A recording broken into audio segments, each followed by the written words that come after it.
Hello guys, welcome back to DIY with டெக்பி. நம்ம இப்போ பார்த்த அனிமேஷன் கேன்வால் எப்படி பண்ணுறதுன்னு பார்க்கலாம். ஸோ கிரியேட் டிசைன் போயிட்டு வீடியோ கொடுத்துக்கோங்க. ஓப்பன் ஆனதுக்கப்புறம் உங்களுக்கு பிடிச்ச இமேஜஸ் ஒரு 4 இமேஜஸ் செலக்ட் பண்ணிக்கோங்க. நான் இந்த வீடியோக்கு amazing wonders of the world அப்படின்னு செலக்ட் பண்ணிக்கிறேன்.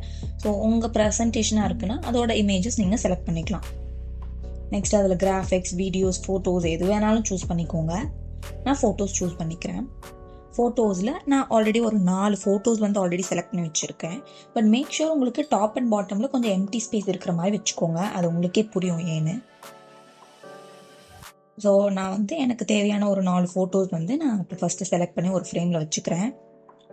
வச்சதுக்கப்புறம் நான் இந்த சைஸில் அட்ஜஸ்ட் பண்ணிக்கோங்க. அரவுண்ட் 420 to 80 அந்த சைஸுக்கு ஒரு இமேஜையும் ஷேப் பண்ணிக்கோங்க. எல்லாமே ஈவன் ஸ்பேஸ்டாக இருக்கிற மாதிரி வச்சுக்கோங்க. நீங்கள் அதை அட்ஜஸ்ட் பண்ணும்போதே உங்களுக்கு மெஷர்மெண்ட்ஸ் காட்டும். அப்படி உங்களுக்கு அது தெரியல அப்படின்னா நம்ம இன்னொரு ஃபீச்சர் கூட இருக்குது, அதை வச்சு பண்ணிக்கலாம். நெக்ஸ்ட் அதை லெஃப்ட்லேருந்து கிளிக் பண்ணி ட்ராக் பண்ணிங்கன்னா 4 செலக்ட் ஆகிடும்.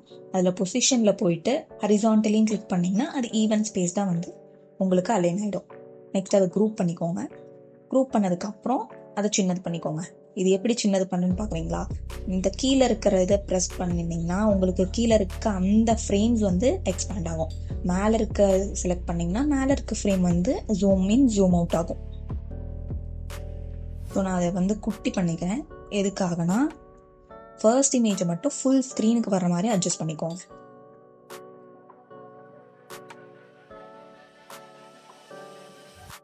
Make sure it's centred. உங்களுக்கு சென்டர் வரும்போது அந்த இண்டிகேஷன் காட்டாது. ஸோ நீங்களாம் உங்களுக்கு எப்படி அது சென்டர்னு ஃபீல் ஆச்சுன்னா அது சென்டரில் வச்சுக்கோங்க. அவ்வளோதான். நான் அதை குட்டி பண்ணிக்கிறேன் கீழே இருக்கிறத. Okay, back. நெக்ஸ்ட் ஒரு சர்க்கிள் ஷேப் செலக்ட் பண்ணிக்கோங்க. அதை சைடில் எக்ஸ்பேண்ட் கொடுத்து அதை ஒரு லாங் ஓவல் ஷேப்பாக வச்சுக்கோங்க. ஸோ அதை கரெக்டாக மேலே 2 கார்னரில் ஈக்குவலாக அதை இருக்கிற மாதிரி அலைன் பண்ணிக்கோங்க. இதுக்காக தான் சொன்னேன் நமக்கு மேலேயும் கீழேயும் கொஞ்சம் ஸ்பேஸ் வேணும்னு. ஸோ நம்மளோட ஒரிஜினல் இமேஜ் நமக்கு வியூவாக இருக்கணும். ஸோ அதை மேலே கீழே அட்ஜஸ்ட் பண்ணதுக்கப்புறம் அதோட கலரை நம்ம ஒயிட் கொடுத்துக்கலாம். கலர்ஸ் சூஸ் பண்ணி அதில் ஒயிட் கொடுத்துக்கோங்க. 2 இதுக்கும் கொடுத்துக்கோங்க. ஸோ இப்போ இந்த பேஜை டூப்ளிகேட் பண்ணிவிட்டு நெக்ஸ்ட் இதை ஸ்க்ரோல் பண்ணி அதையும் சென்டராக வச்சுக்கோங்க. சேம் ப்ராசஸ் தான். அகெயின் டூப்ளிகேட் பண்ணி அடுத்த இமேஜ் சென்டர், அகெயின் டூப்ளிகேட் பண்ணி நெக்ஸ்ட் இமேஜ் பண்ணதுக்கப்புறம் டிரான்சிஷனில் கொடுத்து மேட்ச் அண்ட் மூவ் போய்க்கோங்க.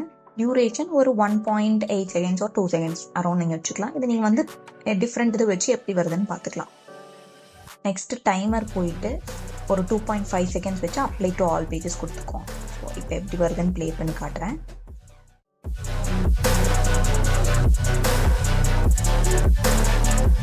That's it guys. ஸோ இதை நீங்கள் ஒரு ப்ரெசன்டேஷனில் கொடுக்கும்போது ரொம்ப சூப்பராக இருக்கும்.